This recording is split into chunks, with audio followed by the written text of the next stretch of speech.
ये संविधान की लड़ाई है और इसको आपने एक होकर लड़ना है। जो किसानों के ऊपर काला कानून लागू किया था उसके खिलाफ वहाँ सत्याग्रह किया गया, क्योंकि यही सिखों के बाद नंबर मेरे मुस्लिम भाइयों के ऊपर आया है। कहाँ है इस मुल्क में मुस्लिम विमेन के लिए पॉलिटिकल रिप्रेजेंटेशन? पहले तो ये बताइए, मुसलमानों के लिए पॉलिटिकल रिप्रेजेंटेशन कहाँ है? आप जेंडर की बात तो छोड़ ही दे, औरत और मर्द की, मुसलमानों के साथ तो इतना डिस्क्रिमिनेशन है कि पूरी बीजेपी सरकार में आपको एक भी मुस्लिम कायद, मुस्लिम रिप्रेजेंटेशन, एक भी लीडर नहीं मिलेगा। वक्फ एक्ट में एक ऐसा प्रोविजन है जिसका तसव्वुर शायद हुकूमत ने अपने किसी डेवलपमेंट पॉलिसी में किया भी नहीं। खुद वक्फ का कानून, शरई कानून ये कहता है कि जो डेस्टिट्यूट औरतें हैं, जिसका अगला पिछला कोई नहीं, उसकी जिम्मेदारी वक्फ रेवेन्यू से पूरी की जाए। अब इससे ज्यादा डेवलपमेंट और वेलफेयर ऑब्जेक्टिव और पर्सपेक्टिव किस कानून में आपको नजर आएगा? बता दें। तो शुरुआत से ही हमारे पास वुमेन एम्पावरमेंट है और इस्लाम तो सबसे पहला मजहब है दुनिया का जिसने जो है औरत को एक मुकाम दिया। तो जो है हम पर्दे में रहते हुए बहुत कुछ कर सकते हैं और करेंगे, दिखाएंगे इस मोदी हुकूमत को, वक्त के फिरौनों को, कि मुस्लिम खवातीन पीछे नहीं है और पर्दे में हम रहते हुए क्या क्या कर सकते हैं इंशाल्लाह। मगर ऐसा दस्तूर को कभी पलटते हुए नहीं देखे हमारी उम्र। ये पहली हुकूमत है जो दस्तूर पे वार कर रही है। दस्तूर पे वार, यानी कोर्ट के फैसलों को तक नहीं मान रही है, ये हाल है। हम कतई ये कबूल नहीं करेंगे कि इसमें हुकूमत की मुदाखलत हो, हमारे औकाफ के अंदर हुकूमत की मुदाखलत हो। नहीं, ये डर की कोई बात नहीं है, हमारा हक है एहतजाज करना। हिंदुस्तान में हर किसी को एहतजाज करने का हक है और उस बिना पर हम एहतजाज कर रहे हैं। और मुस्लिम पर्सनल लॉ बोर्ड की आवाज़ पर लब्बैक कहते हुए हमें डर नहीं लगता। वक्फ ने क्या क्या अच्छे काम किए हैं, वक्फ के जरिए क्या क्या इंस्टीट्यूट चलते हैं, जो मदरसे चलते हैं, जो खानखा चलते हैं, जो वक्फ ने अच्छे काम किए हैं, वो किसी भी मेरे ख्याल से यूथ को पता ही नहीं। इत्तेहाद होने की ज़रूरत है, चाहे वो शिया हो, सुन्नी हो, बरेलवी हो, महदी हो, कौन सी भी कौम का हो, कौन सा भी हो, आज हाथ से हाथ मिलाए, गले से गला मिला के हम साथ चलने का वक्त है आज।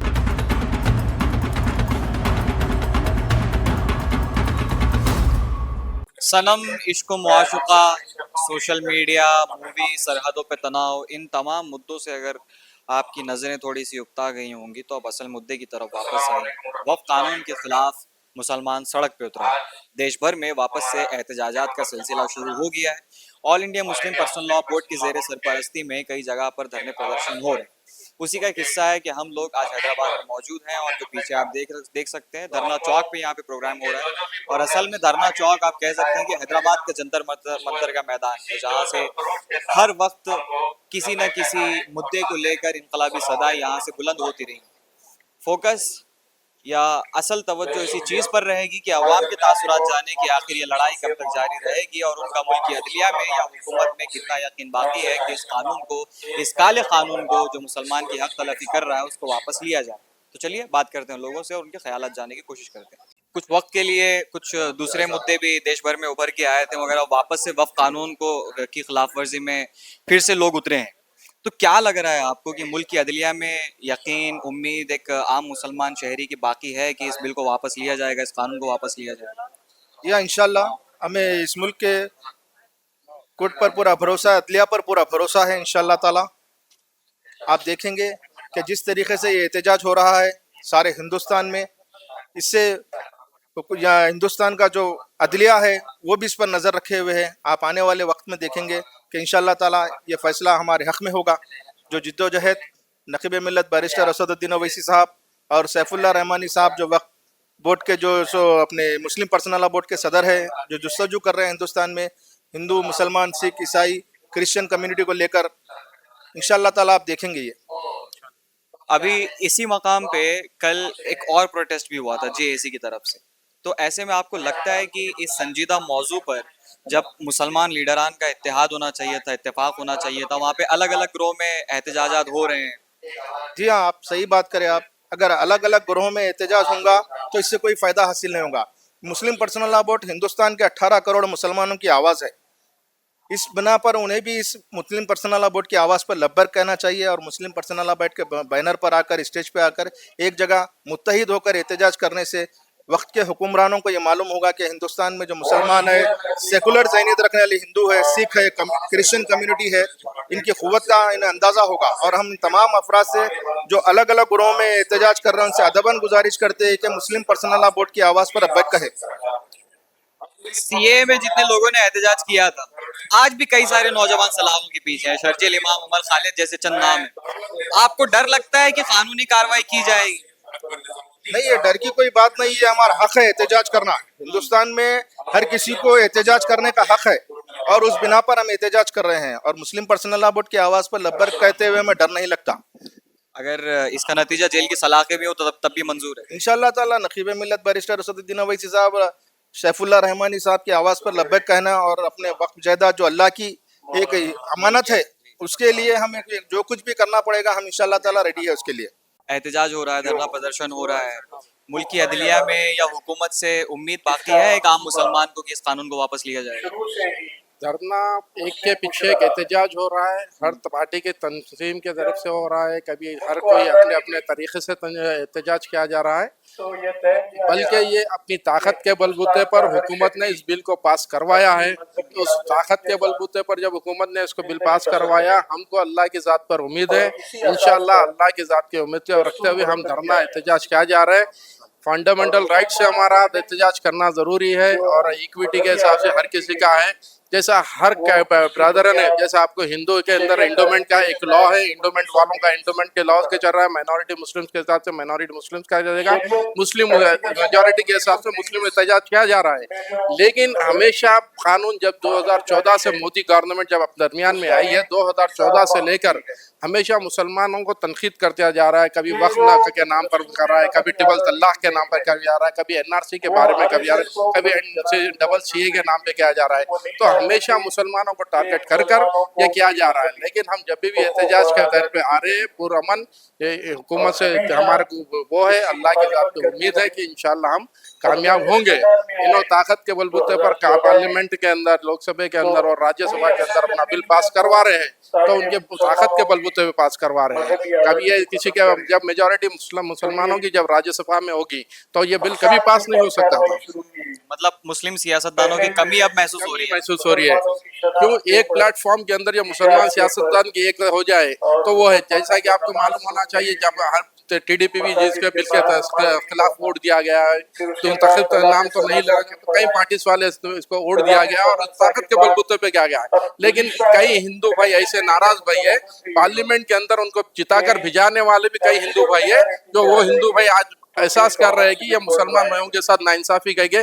जब इंडोमेंट के अंदर मुसलमानों की दखल अंदाजी नहीं हो सकती, सिक्स ब्रदारे में नहीं हो सकती और दूसरे और कम्युनिटीज के अंदर दखल अंदाजी नहीं होती, तो मुसलमानों के अंदर वक्फ बिल के अंदर क्यों दखल अंदाजी हो रही है? अच्छा, थोड़ा सा ताज्जुब की बात नहीं है कि केंद्र सरकार एक तरफ मुल्क के जो बैरून ममालिक के साथ ताल्लुकात हैं, ऑपरेशन सिंदूर जैसी चीजों को लेकर एक डेलीगेशन तैयार करती है, जिसमें असदुद्दीन ओवैसी खुद भी जाते हैं। उनको बतौर सिपाही वो लोग बैनुल अक़वामी सतह पर अपने आप को रिप्रेजेंट करने के लिए भेज रहे हैं।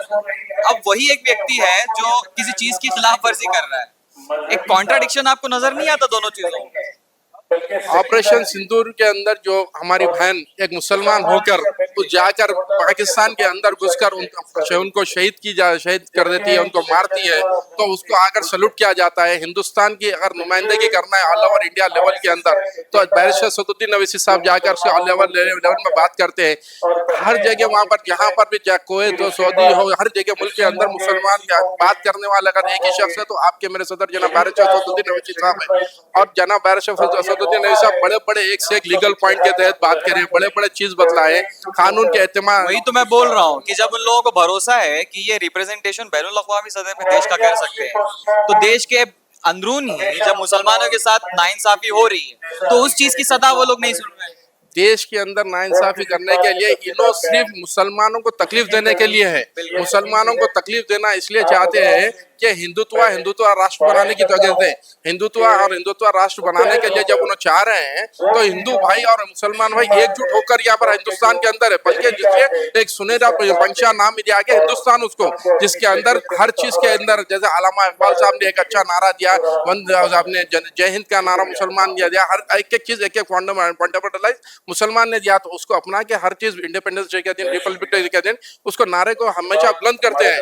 तो जब वो राष्ट्र केंद्र सरकार हो या राष्ट्रीय सरकार हो, दोनों मिलकर काम करना चाहिए कि आप मुसलमानों के वक्फ बिल के अंदर, आप देखिए मुसलमानों का वक्फ बिल के अंदर अभी से जब से देश की आजाद हुई, जब से लेके आज तक हमेशा मुसलमानों का वक्त का जो था हर वक्त पीसफुल अमन से चल रहा था। नाजायज उसके अंदर दखल अंदाजी देकर मुसलमानों को उलझाया गया, कई ऐसा उलझाया जाने के बाद मुसलमानों के अंदर दखल अंदाजी कर उसको बतलाना ये चाह रहे हैं कि वक्त को हम ये केंद्र सरकार के अंदर लेके हम करेंगे। क्यों वक्त के अंदर केंद्र गज़ेट उसकी जाती है, वक्त माने अल्लाह का एक प्रॉपर्टी है, वक्त इज ऑलवेज वक्त, कोई उसके अंदर दखल अंदाजी नहीं कर सकते। तो उस बेस के अंदर केंद्र सरकार दखल अंदाजी कर वक्त बिल के बाद जो अमेंडमेंट लेके आया है, ये अमेंडमेंट को खारिज कराया है। अभी यंग एज में लग रहे हैं आप, शायद कोई काम भी करते होंगे, जॉब करते होंगे कहीं पे? मेरा एनजीओ है, ऑर्गेनाइजेशन है। ओके। जी, मेरा क्या है, सोशल वर्क है। हाँ। जो भी लोगों की खिदमत वगैरह है, खाना वगैरह पहुंचाना यतीमों की, वो मेरा ऑर्गेनाइजेशन है। और हक के लिए आवाज उठाना वो मेन मकसद है। जी। तो आपके जो एज ग्रुप के लोग हैं, अभी फिलहाल देश के हालात जो भी चल रहे हैं, सोशल मीडिया खोलिए तो कहीं ना कहीं मुसलमानों के खिलाफ नाइंसाफी होती हुई नजर आती है। फिर अभी वक्फ कानून के खिलाफ मुल्क भर में एहतजाज चल रहे हैं, तब भी हुकूमत इस चीज को जस्टिफाई करने में लगी है कि नहीं, ये तो मुसलमानों की फलाह बहबूदी के लिए। तो क्या लग रहा है इन हालात के चलते आपको कोई आगे स्कोप नजर आता है आम मुसलमान के लिए कि कहाँ पे हम लोग लैग कर रहे हैं, कहाँ पे बैकलैश हो रहा है, कहाँ पे हम लोगों को आगे आने की जरूरत है? जी देखिए, सबसे पहले तो मैं बात बोलना चाहता हूँ कि आपने ये हल्का है जितना भी आज प्रोटेस्ट देखा होगा, उसमें आपको नौजवान बहुत कम नजर आए होंगे। नौजवानों को रोडों पे निकलना, नौजवानों को ये वक्फ का बिल क्या है ये समझने की बहुत खास जरूरत है।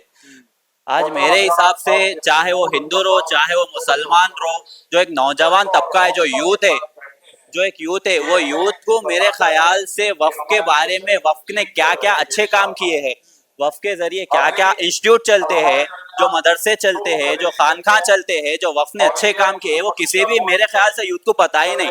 तो सबसे पहले तो मैं ये सबसे गुजारिश करूंगा, जो भी बयानात दे रहे हैं, जो भी लोग हैं, वो यूथ को अपने एक उसमें बना के रखे, क्योंकि सब जने लीडरशिप के पीछे भाग रहे हैं, यूथ को सब लोग छोड़ दे रहे हैं।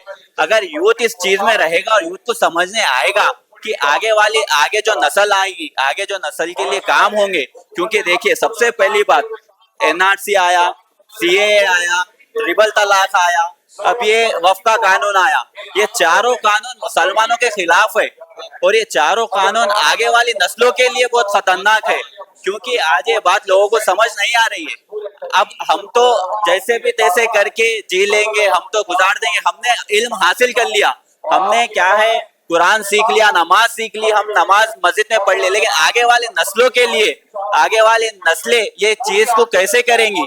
अगर मस्जिद ही मौजूद नहीं रहेंगी, मदरसे ही, अगर तालीम देने वाले मदरसे ही मौजूद नहीं रहेंगे, तो आगे वाले बच्चे क्या सीखेंगे? तो ये सीधा सीधा हमला जो वक्फ का है, ये इस वक्त पे नहीं है, ये आगे वाली नस्लों के लिए बहुत बड़ा खतरा है, क्योंकि आज मदरसे नहीं रहेंगे तो आगे वाली नस्लों को इल्म हासिल नहीं हो सकता। और मैं एक बात पूछना चाहता हूँ कि जो भी आलिम दीन है, जो भी हाफिज कुरान है, जो मदरसों में पढ़ते हैं, आप मुझे एक बात बताइए कि कभी उन्होंने क्या तलवार उठाई? क्या उन्होंने चोरी करते हुए आपने कहीं देखा? क्या उन्होंने कत्ल करते हुए आपने कहीं देखा? जो भी आलिम दीन है, जो भी हाफिज बच्चे, जो भी इल्म हासिल करते, वो ना कभी चोरी करते, ना कभी बलात्कार में उनका नाम आता है, ना कभी दंगे फसाद में उनका नाम आता है, ना किसी में भी नाम नहीं आता। अगर जब ये लोग इल्म हासिल छोड़ देंगे, जब इनके पास से मदरसे छीन लिए जाएंगे, तो मजबूरन ये लोग कलम की जगह पे इन्हें कुछ गलत काम करेंगे। हथियार उठाने पे आज की गवर्नमेंट उन्हें मजबूर कर रही है। कलम सीना जा रहा है, कलम सीना जा रहा है, जानबूझ के कलम सीना जा रहा है। और जो ये गवर्नमेंट बोल रही है कि हम गरीबों का भला कर रहे हैं, मदरसों में गरीब के ही तो बच्चे पढ़ते हैं, अमीरों के बच्चे कहाँ पर? आज आप पूरे हिंदुस्तान के मदरसे देख लीजिए, 90% जो बच्चे हैं उसमें यतीम बच्चे, गरीब बच्चे, उसके अंदर कोई अमीर का बच्चा नहीं। ज्यादातर चंदे से ही चलते, ज्यादातर चंदों से चलते और गरीब बच्चे, यतीम बच्चे चलते। अगर उनके ऊपर से मदरसे छीन लिए जाए तो वे लोग कहाँ जाएंगे? आप ना तो स्कूल की बात करते, ना उन्हें स्कूल फ्री एजुकेशन की बात करते ना कुछ। अगर वो छीन ले जाएंगे तो वे लोग मजबूरन उन्हें हथियार उठाने पड़ेंगे, वे लोग ऐसे काम करेंगे जो आज का युवा कर रहा है। ना हाफिज कुरान ना लेबर करता है, ना लेबर, ऐसे उन्हें गंदे काम करने पड़ेंगे जिसकी वजह से उनकी बदनामी हो। जैसे प्रधानमंत्री कह रहे थे कि अब्दुल तो पंचर बनाता है, जी, वैसे ही मैं वही तो बात को कह रहा हूँ अब्दुल को चाह रहे हैं कि ये पंचर ही बनाता है। रहे हैं कि पंचर बनाए। पंचर अब्दुल क्यों बनाए? अब्दुल कलाम आजाद साइंटिस्ट था, अब्दुल कलाम आजाद साइंटिस्ट था। बहुत से ऐसे मुसलमान लोग हैं जो पढ़े लिखे लोग हैं, जो बहुत बड़े बड़े ओहदों पे है, लेकिन आज की गवर्नमेंट ये चाहती है कि उन्हें वो ओहदों पे से हटाया जाए, उनसे इल्म छीना जाए। सबसे बड़ी आज जो जंग ये कलम और हथियार के बीच की जंग है। ये वक्फ की जंग हम लड़ रहे हैं, ये वक्फ की जंग के लड़ने के लिए कलम की ही जरूरत है। ये जंग के लिए कलम की जरूरत है। अगर हम सुप्रीम कोर्ट में जाके लड़ रहे हैं, ये एहतजाज तो हम करेंगे, रोड पे बताएंगे सुप्रीम कोर्ट को, पर जितना हम पढ़े लिखी बात करेंगे, जितना हम काम बताएंगे वक्फ का, जो काम वक्फ का हो रहा है, ये पूरे चीजों को देखते हुए ही गवर्नमेंट ये चीज को बिल वापस लेगी सुप्रीम कोर्ट। जितना संजीदगी से आप इस मुद्दे को समझा रहे हैं कि भाई बहुत सीरियस है, बहुत संजीदा मामला है, आपकी उम्र के जो नौजवान है बाकी वो लोग समझ रहे हैं इस चीज को? देखिए, हम कोशिश तो भरपूर कर रहे हैं कि लोग समझे, अवेयरनेस क्रिएट करें। मैं खुद एक सोशल वर्कर हूं और मेरे खुद के इंस्टाग्राम चैनल पे मैं बहुत ये कोशिश कर रहा हूं कि मैं यूथ को जोड़ूं, क्योंकि अगर यूथ जुड़ जाएगा तो इंशाल्लाह ये मसला बहुत जल्दी हल होगा। क्योंकि मान लीजिए यूथ आपको देख रहा है, जी, क्या पैगाम देंगे? मैं यूथ से ये बात कहना चाहूंगा कि देखिए, ये आपकी और हमारी जंग नहीं है, ये आने वाली नस्लों के लिए। ये एक मुसलमान की जंग नहीं है, ये ना कि मुसलमान की जंग है ना कि हिंदू की जंग है, ये एक जंग है संविधान के खिलाफ। जो भी ये कानून लाया गया, हम सबको एकजुट होके ऐसी गवर्नमेंट के खिलाफ लड़ना है जो संविधान के खिलाफ काम कर रही है। आज अगर हम ये सोचेंगे कि अरे वो लीडर ये कर लेगा, वो बच्चा ये कर लेगा, एक आदमी से क्या होगा, ये बात नहीं है।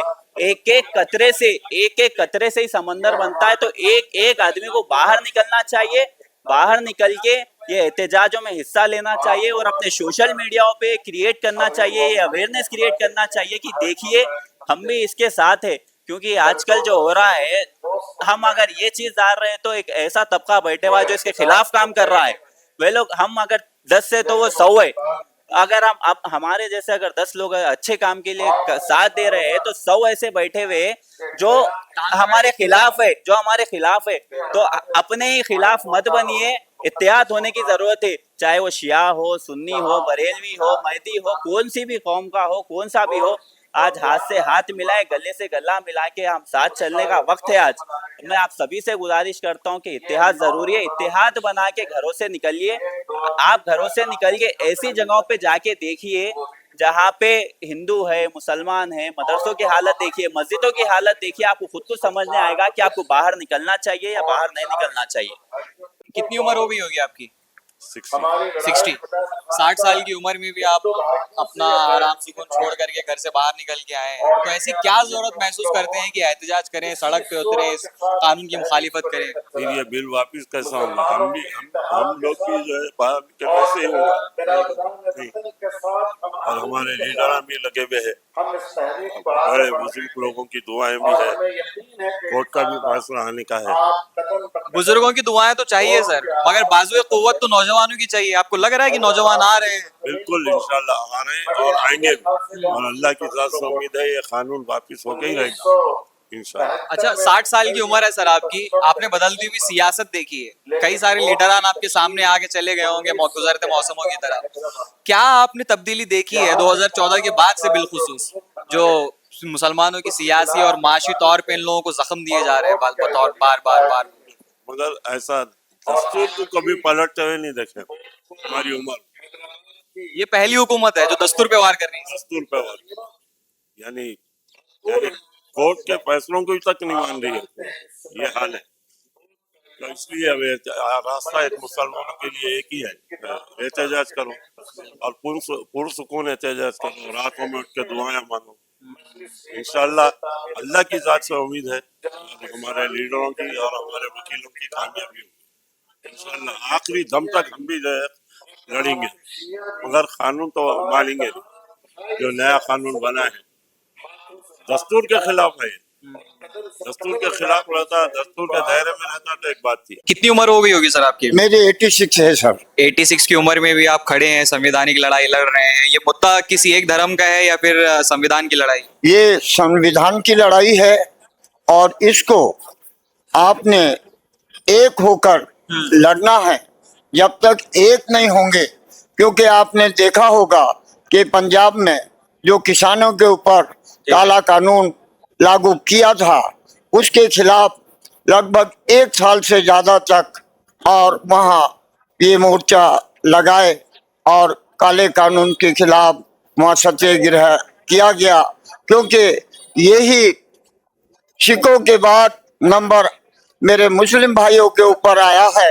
इसको आपने बर्दाश्त नहीं करना है, क्योंकि बतलाया है कि जो जितना जुल्म करना गुनाह है और उसको सहना उससे भी ज्यादा गुनाह है, क्योंकि जुल्म को कभी सहन नहीं करना है।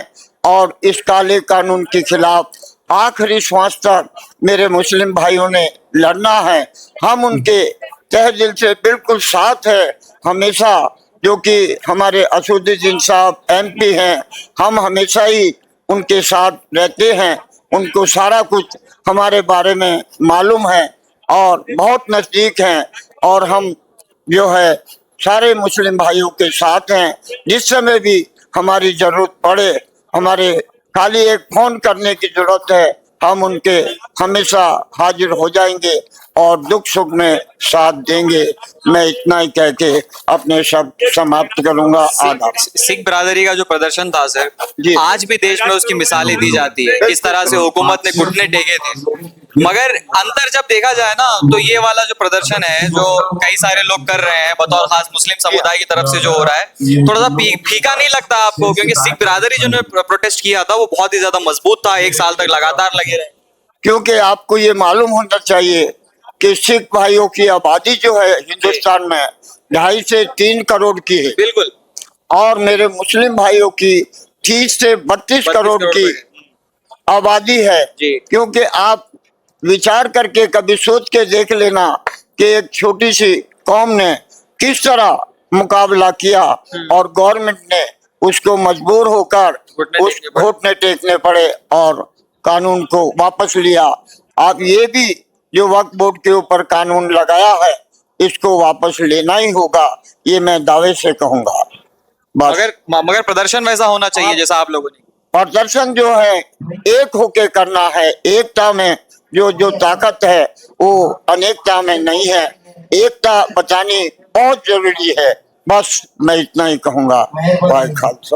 देश में हर वक्त खवातीन ने एक अलग मिसाल कायम की है। शाहीन बाग पे कहीं ना कहीं खवातीन की वजह से ही उसको वो शोहरत हासिल हुई देश भर में। तो आपको क्या लगता है कि वक्फ कानून के खिलाफ खवातीन का सामने आना कितना जरूरी है? देखिए, इस कानून के खिलाफ खवातीन का आना भी बहुत जरूरी है, और शुरुआत से ही आप देख लीजिए जो भी एहतजाज या प्रोटेस्ट हो रहे हैं, खवातीन भी जो है इसमें बढ़ चढ़कर हिस्सा ले रही है, ज्यादा से ज्यादा तादाद में शिरकत कर रही है। और हमारा इंस्पिरेशन कोई आजकल के मॉडर्न फेमिनिस्ट नहीं है। हमारा इंस्पिरेशन वो है जिसने इस्लाम, जिस औरत ने इस्लाम के लिए सबसे पहले शहीद हुई थी, सुमैया रदी अल्लाह अन्हा, और ज़ैनब रदी अल्लाह अन्हा, जिन्होंने करबला के बाद क़ियादत का किरदार संभाला और यजीद के खिलाफ वकालत की। तो वो हमारे इंस्पिरेशन है। तो हम भी जो है ना बातिल से डरने वाले नहीं है, हम पीछे नहीं हटेंगे। हम फूल भी है, तलवार भी है। वक्त के फिरौन को इंशाल्लाह हम मुंह तोड़ जवाब देंगे। आपको लगता है कि अभी वक्त की नजाकत को देखते हुए थोड़ी देर के लिए चूल्हा चौका जो है वो साइड में किया जा सकता है? जरूर साइड में किया जाना चाहिए, क्योंकि ये हम सबका दीनी फर्ज है भाई। ये किसी की जातियत का मसला नहीं है। ये हमें हमारी मस्जिदों का तहफ़्फ़ुज़ करना है, हमारे कब्रिस्तानों का तहफ़्फ़ुज़ करना है, खानखा दरगाह मदरसों का तहफ़्फ़ुज़ करना है। ये हमारी विरासत को लूटना चाहते हैं। तो ज़रूर जो है हर काम आप साइड में रख के ज़्यादा से ज़्यादा तादाद में हर एहतजाज में हिस्सा लीजिए, क्योंकि हमें हुकूमत को मजबूर करना है कि इस कानून को वापस लिया जाए, और इंशाल्लाह हुकूमत मजबूर होगी। अगर आज एहतजाज नहीं होता तो हमारा मुल्क आज़ाद नहीं होता। अगर किसान एहतजाज नहीं करते तो फार्म लॉस को रिपील नहीं किया जाता। तो एहतजाज से बहुत फर्क पड़ता है, पड़ेगा। इंशाल्लाह हम हुकूमत को मजबूर करेंगे। एक जो चीज़ कही जाती है बतौर ख़ास मुस्लिम समुदाय को लेके, एक जो नज़रिया बनाया जा रहा है, नैरेटिव चलाया जा रहा है कि पेट्रियार्की चलती है यहाँ पे, पिदरी निज़ाम चल रहा है, जिसकी वजह से औरतों को ये लोग बाहर जाने की आज़ादी भी नहीं देते हैं। तो आपको ये वजह जो है आपको भी लगती है कि औरतों की कहीं ना कहीं कमी है और पर्दे को मलहूज़ रखते हुए कई सारे लोग चाह भी नहीं रहे हैं, जो मर्द हजरात हैं? देखिए, मैं पहले ही आपको शुरू में एग्जाम्पल देती, ये लोग जो बोलते हैं कि औरतों को हम पर्दे में रखते हैं, बाहर नहीं निकालते, मैं शुरुआत में ही एग्जाम्पल दे दी कि इस्लाम के लिए सबसे पहले शहीद होने वाले एक औरत थे, करबला के बाद क़यादत का किरदार संभालने वाले एक औरत थे, यजीद के खिलाफ जो है वकालत करने वाले एक औरत थे, सबसे पहले इस्लाम कबूल करने वाले एक औरत थे।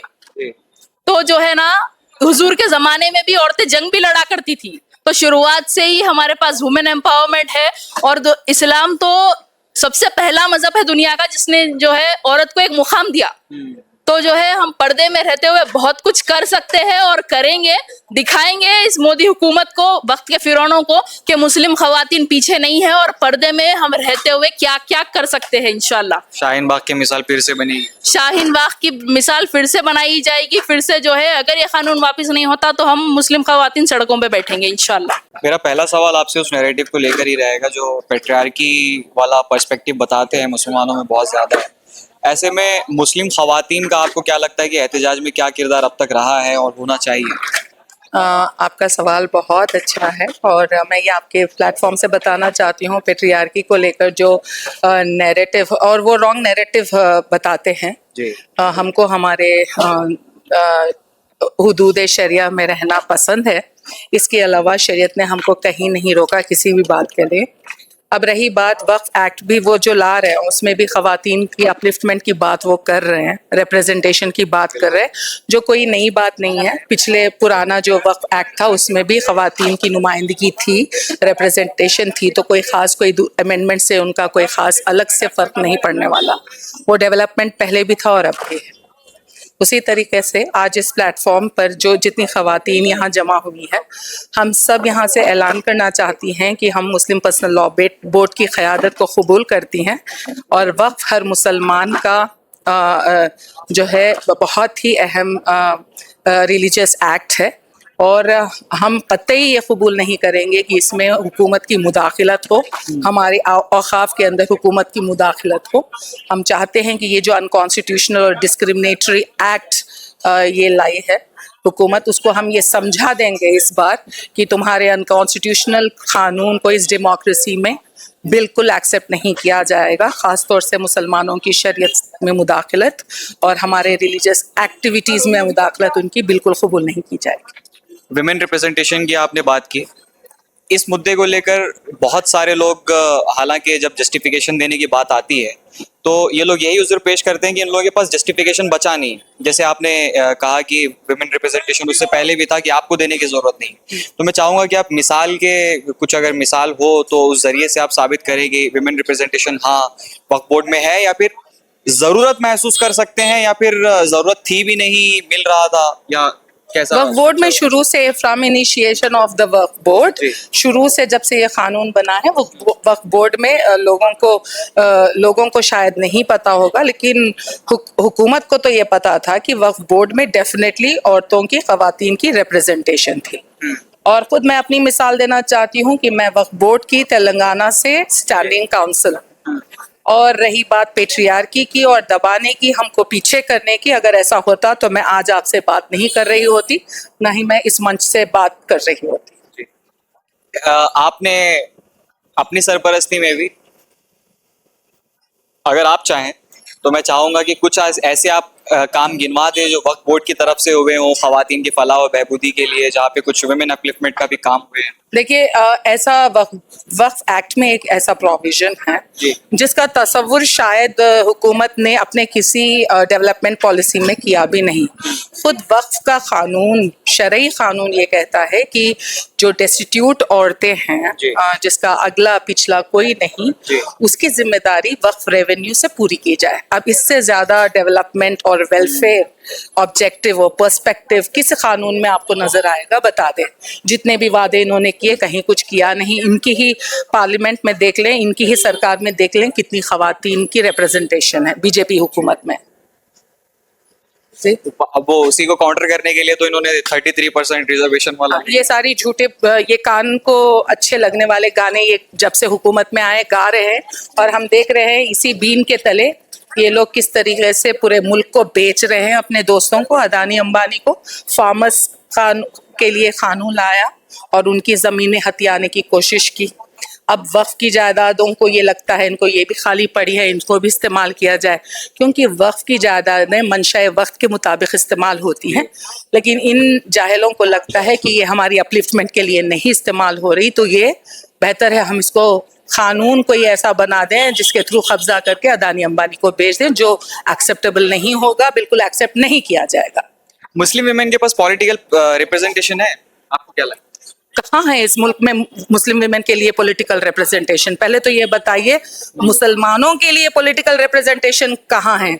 आप जेंडर की बात तो छोड़ ही दे, औरत और मर्द की, मुसलमानों के साथ तो इतना डिस्क्रिमिनेशन है कि पूरी बीजेपी सरकार में आपको एक भी मुस्लिम कायद, मुस्लिम रिप्रेजेंटेशन, एक भी लीडर नहीं मिलेगा।